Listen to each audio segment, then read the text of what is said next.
Yeah. So welcome everyone to today's parent workshop, one of our final workshops of the school year, and a good theme and topic for today. Supporting summer behaviors, a parent's guide to connection and regulation and calm. We are honored to have with us again a presenter, Carly Hughes. She's from Behind Behaviors and has come and shared with our families lots of helpful information in the past on different topics, but we planned for this one many months ago, or almost a year ago, actually, just saying that it's here we are. The end of the school year is upon us. Some of you are already, going to the end of the year celebrations, and it's time to face summer, whether you have summer camps, some of you may have ESY, vacations, but things are about to change dramatically for your child. And some of the structures and routines that we're all have gotten accustomed to are about to get disrupted. And so with that comes a lot of fun, but it also can present with some challenges. So we have an excellent qualified person to try to help parents just think about some things that can happen over the summer that may help address some challenging behaviors. You've had the school as a partner in working through some of these strategies, and now it's going to be really on family more. And I think there's a great potential for learning some stuff that in this workshop that can also help you inform and help schools when you reconnect next fall with some and I'm going to go through some quick logistics. Sorry, admitting one more person, and then I'll let our presenter take it away. So we're already in this setting right now, but as we get started with today's presentation, it's helpful to reduce distractions. I'll do the same thing myself and mute and go off camera while we can then all focus on the presentation, the PowerPoint, and our presenter. So that's helpful. And then also we do welcome your questions. You can put those questions in the chat, or you may unmute to ask questions. When that happens, we just remind folks that we want to be sure you avoid any identifying information in your questions, so you wouldn't name, names of other students or staff names or school names like that, and just ask the question in general. Last slide on logistics is just sort of repetition. You can come on either unmuting or in the chat if you have questions for Carly Hughes today. But in the orange box, this is kind of to address that point that I was making of avoiding identifying information. You do not need to avoid identifying information if you are interested in a one-on-one consultation with our office. I didn't introduce myself at the beginning. I apologize. I'm Ramsey Mahavitz from the Office of Family Support Services in the Department of Special Ed. And that right there is our office phone number and our office email, and even a QR code that takes you to a form. 3 different ways to reach out if you have questions, concerns, some confusion around the special ed process, or anything regarding your child and their school experience. You can reach out to our office at any time. But again, in today's workshop, we would love to hear from you and have that engagement and ask questions. It's just that you would avoid the identifying information. I think that's the final slide. Nope, sorry. That was the final slide. And I'm going to stop sharing and welcome today's guest, Carly Hughes. Thanks, Ramsey. Thank you. Here we go. All right. So today we're going to talk a little about kind of transitioning into summer and supporting your kiddos with maybe some challenging behavior, or just trying to, work through the growing pains and that disruption of what summer can kind of bring with that transition out of the school year and then the transition back into the school year. So again, we'll talk about some proactive strategies, which I'm very I tend to emphasize always in the work that I do. I'll give you a simple framework for some in-the-moment support, and then some tips that support all the students in different profiles, and then just some encouragement and clarity for summer success. So obviously, this is for you if you feel like summer might feel unstructured or overwhelming, or we see the struggle with transitions. It tends to bring on some increased behavior. There's meltdowns potentially. We're looking for more of a connection-centered behavior approach and some low-effort tools that will work for you. So again, my name is Carly Hughes. I'm a former special education teacher. I taught elementary, middle, and high school. I taught in Raleigh, North Carolina, and then in Howard County, Maryland, for several years before I left and started Behind Behaviors Educational Consulting, where I now help parents advocate and collaborate through the IEP process. My approach to advocacy is very much centered in collaboration with the school teams and that we're working with to kind of bring the child to the center of the conversation always. My background with behavior is more again through the whole child lens, kind of bringing together different strategies to meet the child where they're at, focus on that regulation and connection first, and then talk about shaping behavior. I'm also a mom. I have under two, I guess right now, I have a 2.5-year-old and 9-month-old. And so behavior is something that I'm dealing with every day with a 2.5-year-old. We are in those wonderful twos, having a lot of meltdowns and a lot of finding our words and connection. And so hopefully these are some practical tools that will feel doable for you. So obviously, why does summer disrupt our behavior? Again, it's less structured. We have a little more unpredictability. Even though as parents, we try so hard to keep those things in place. We have summer camps lined up. Maybe it's ESY, we're bringing in extra support, extra hands to help us do things. But summer is just simply different than the school year. And so we're going to anticipate some changes. And that's going to then create a little bit of disruption for our kiddos. And then we have this pressure as parents to make the most of it. And part of what I've talked to today is kind of helping you take that pressure off a little bit. And so we'll kind of jump right in. We're also again going to redefine the success, right? So it's not about the perfect day or packed days all summer long. We're focusing on safety, rhythm, and connection, and we're going to support regulation to see the behavior improving. So the first section, we're going to talk through behavior through a nervous system lens. We're going to reframe it as communication, understand the role of neuroception and the nervous system states, and then lay the foundation for those proactive supports, which are really, really important. We talk about supporting our kiddos. So the iceberg image we see a lot now, kind of knowing that the behavior that we're seeing is sending us a message there's something else kind of happening below the surface that we're not fully aware of sometimes. So I always try to stay grounded in this as a parent with my own 2-year-old and 9-month-old. But just kind of looking at the behavior as what is that unmet need?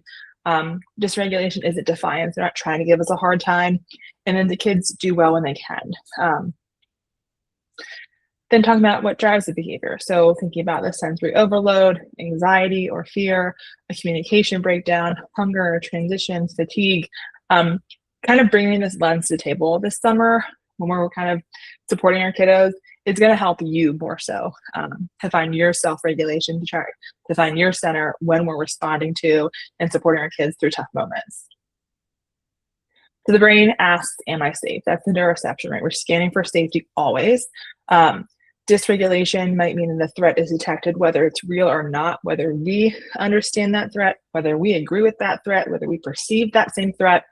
We're understanding that our kiddos are in a state of maybe a fight, flight, or freeze when they're struggling. We also want to make sure we're putting co-regulation first, because we know that calms the nervous system. And then kind of looking at what those system responses might look like. So we might see yelling, pushing, or controlling in that fight kind of response. We might see running, hiding, refusing in the flight response, shut down or unresponsive and freeze. And then the fawn is that masking or people pleasing. We also want to kind of come in with this mindset that we're focusing on safety, not necessarily consequences. There's, of course, times for consequences potentially. We're parenting children. There is going to be times when we have to put things in place. But again, we're really kind of focusing on the behavior aspect of things. We want to talk about regulation before redirecting. We want to think about that the child needs that support in the moment, not necessarily punishment. And then kind of again holding ourselves to respond with empathy while still holding those strong boundaries for our kiddos. So again, let's talk through some proactive supports that will actually kind of help you guys can take into this summer. Predictability in the classroom. Predictability was always something we tried to implement. We try to encourage teachers to implement this. Transitions are hard. Surprises kind of feel like danger with that neuroception piece. So visuals, predictability, consistent routines, that helps kids know that they're safe and they know it's coming. That obviously becomes hard in the summer because sometimes things change. Every day could look different. And so we'll talk through some ways to support when those days are a bit different. So adding some structure, this could be a visual schedule of your full day of just a mini first then.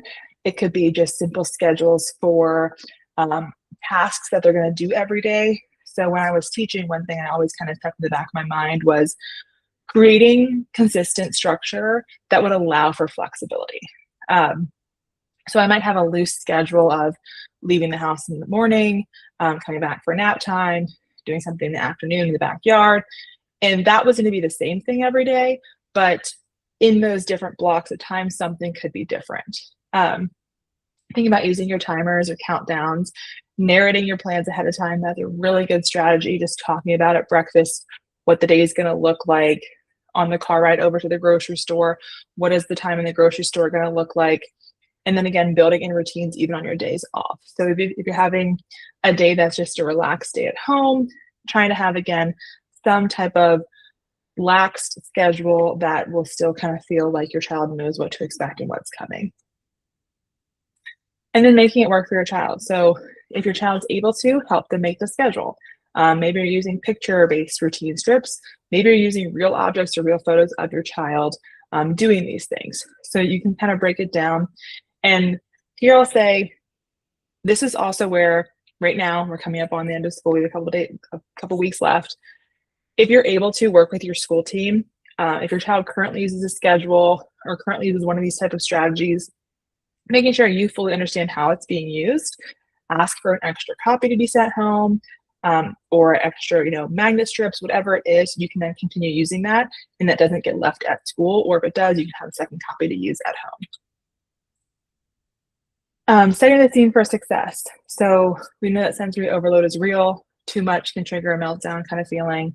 We want to prep the space, not just the child. So what does that look like? That looks like, having maybe in the backseat of your car some sensory kits, fidgets, gum, sunglasses, headphones, whatever your child usually uses to kind of help themselves regulate. Keep extra things of those on the go available when you can. If you have someone else coming into your home that's new to your child this year, a new babysitter, a nanny, someone else supporting, summer camp staff, make sure they're aware of these things your child needs. Give them extra, of these things to have on hand. Blankets, cones, towels to find those spaces when you're out, whether you're at the playground, a park. Creating calm nooks at home so you don't already have this and your child's been using at school. It's a great thing to now integrate into the home. And then kind of identifying 2 or 3 low stress outing locations that become that third place for our kids, whether it again is, the Irvine Nature Center or a local park, a restaurant, the grocery store, whatever your kid has or your child is interested in, and that you are able to create that being a low stress outing. That's a great way to know you can do something and feel comfortable. Your child can feel comfortable, and it can become something that is a part of your summer routines. So when words don't work, what are some things to use? Opt-out cards. So that's a card that can be front and back, red or green. It can have words, it can have pictures that can just say like, I'm done, I need space. Or again, it could be red, it could be green. Red means I need a break, green means I'm good to go. Using break visuals, stop signs. Again, connecting with your school team to know what those visuals are that might be on your child's IEP that they're using and how you can integrate them now at home this summer. Using those visual choice boards. I think I actually have a copy that Ramsey usually sends out after this. I was just coming off mute to say I love that idea, and And like we both said at the beginning, collaborating with the school is so helpful. So that's what a good idea. They probably have some first then boards that they've been using or visual schedules. So it's the potential to just, can you hand that over as you're packing up for the summer? It's a great idea. And yes, if you have samples, anyone on this workshop that would like a copy sent to them, I can work that out. We'll have to email afterwards. Perfect. And then using what's called declarative language. So, saying things like, I'm grabbing my shoes, I'm getting my coat, instead of kind of giving that demand or command prompt to your child sometimes is helpful. And then priming again, behavior expectations. And that's kind of a similar thing to narrating your day. Talking about, again, we're going to go in the grocery store. We're just going in to get 4 apples. We're going to get our apples. We're going to check out. We're going to get back to the car. Kind of integrating those strategies can be super helpful. And then also kind of to add on to what Ramsey was saying, if your child is going into something like ESY this year, a lot of school teams are really great about already kind of having those tools packed up and ready to go for ESY, but just making a note to yourself to make sure that that does get communicated and transitioned over to ESY for your kiddo, so that if they are going from, usually ESY is held at different schools, different staff, and short time period there. So it's helpful to have those tools your child's using already ready to go. So if you can be a part of that transition and making sure you get it from the current team, you give it to the ESY team, that's a way to kind of help things go smoother and more streamlined this summer. Again, back to the point of us being co-regulators, our nervous system sets the tone. A good idea is to plan for some buffer. So giving yourself extra time, having those nothing days to kind of reset, have low demands, and then protecting routines that also keep you both regulated. So things that you might need as well in your day. And then again, knowing that proactive doesn't mean perfect. So we're just kind of laying these mats before they fall, but we might pick 1 or 2 that actually work. You don't want to overcomplicate things. You don't want to try to do too much. It's really about kind of thinking through what works, what can be repeated, what can be, especially across different people. So again, if you're bringing in babysitters, nannies, camp counselors, ESY staff, having simple, repeatable routines, language, supports is going to help create that consistency. So we have a 4R framework for the in-the-moment support. We are going to see some challenging behaviors this summer. We can expect maybe some escalations. So how do we help to keep ourselves grounded and protect the connection, and then also reflect after the moment? So the first kind of pause is, what is the goal? So is it safety? Is there a time constraint? Can you wait it out? What matters most, connection or compliance? So if you are facing a situation where there is a safety concern at risk, you need your child to cross the street right now, then you are going to pick them up and you're going to move them across the street right now. That is the reality. But if we have time for the connection, we have time to kind of run through this 4-part framework, hopefully that's what we can do. So it's regulate, relate, restore, and reflect. So step 1, start with that nervous system. We really can't get to our kiddos to calm down or to follow our directions until they are at a state of regulation. And that might take a little while. But we're going to start with ourselves. We're going to lower our voice, remove demands. We're going to try to limit the input. We might try to get them out of a space that's really overwhelming. We might start to introduce those calming tools. It might be you using it first. Let's say they really appreciate a certain squishy toy or a fidget. Maybe you're using it in front of them to kind of encourage and get their interest, and you're passing it over to them. No words communicated, just knowing they need that connection. We're really trying to see them kind of feel our calm and join us in that calm. Again, maybe we're breathing, we're slowing down, we're staying less in that moment, we're using those visuals, and we're just keeping the language simple here. Then the next step is to relate. So kind of connecting before redirecting. I'm going to validate those feelings. Again, that declarative language. I see you're upset.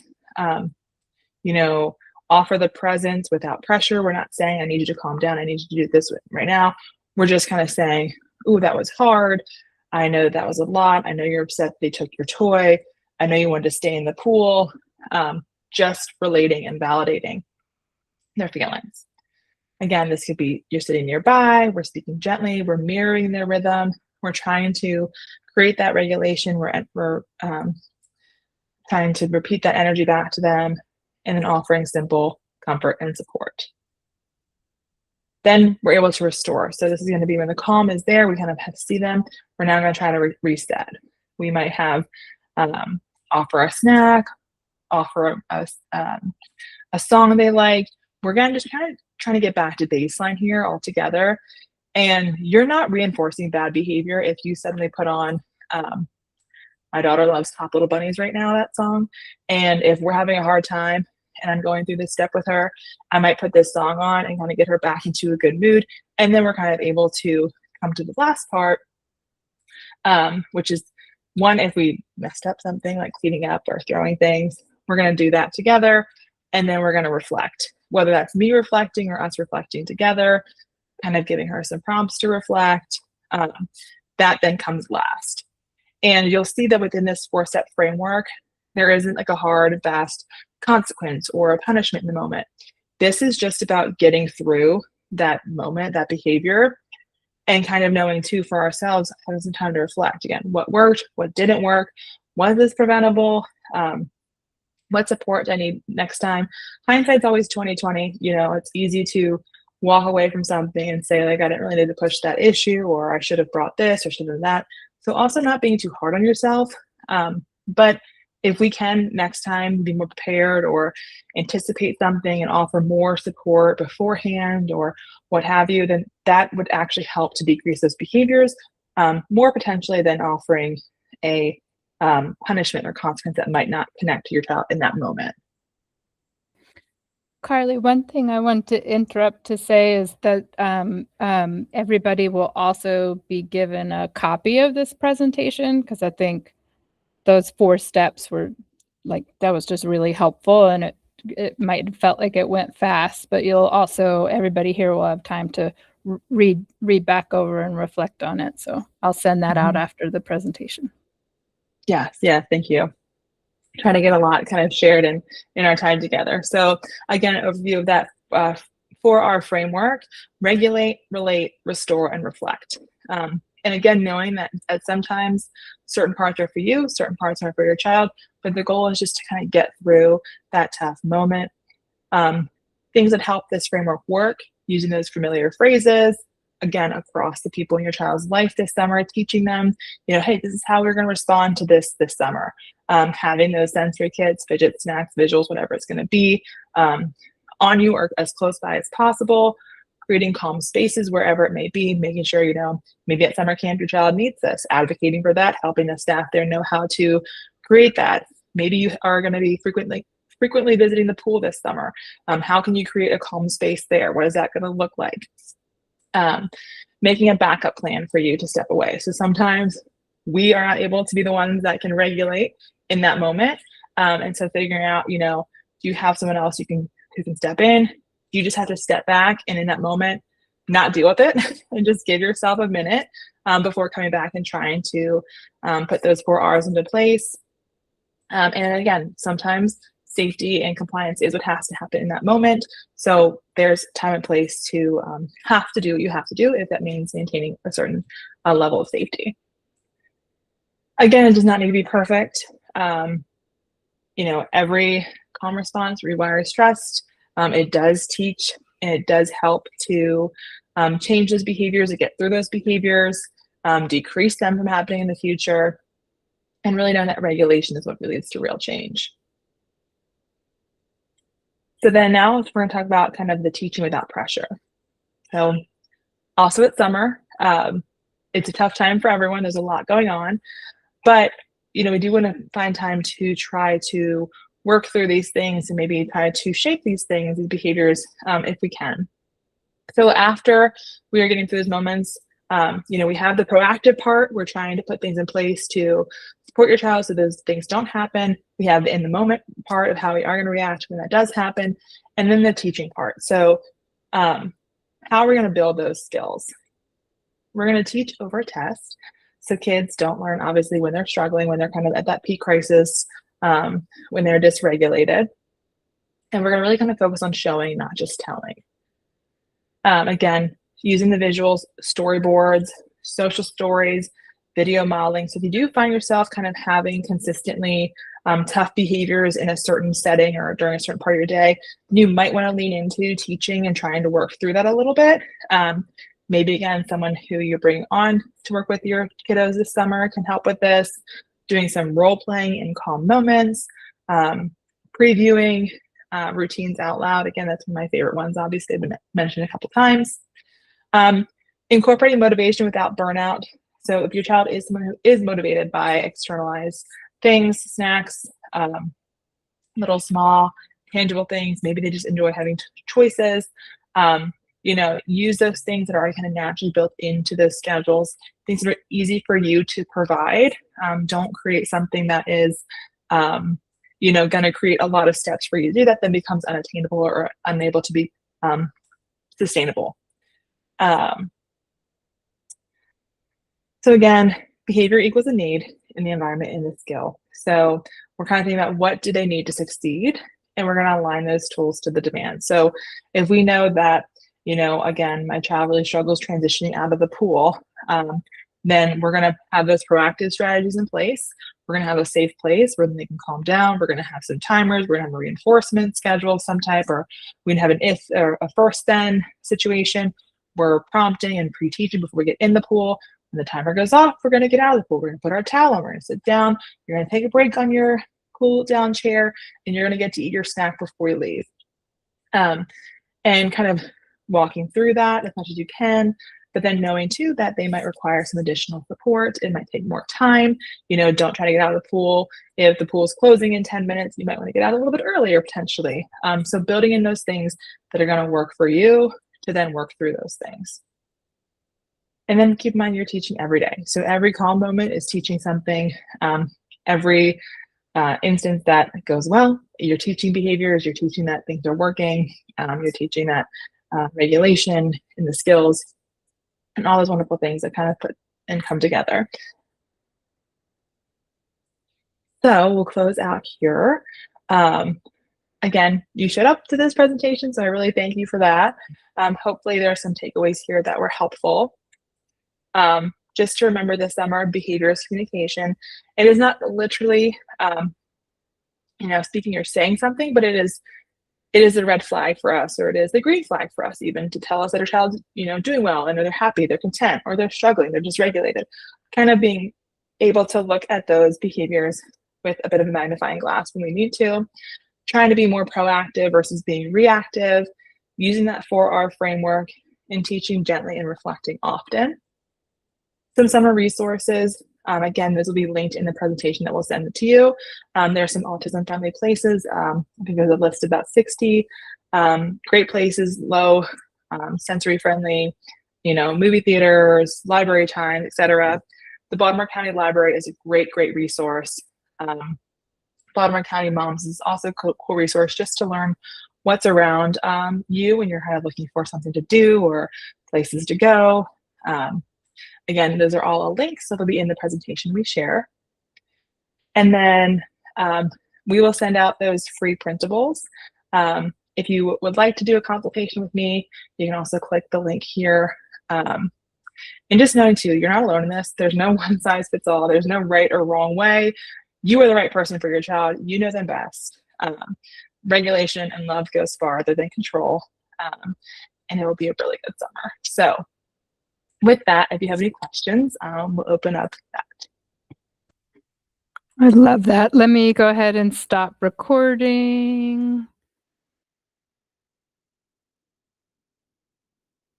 And there we go.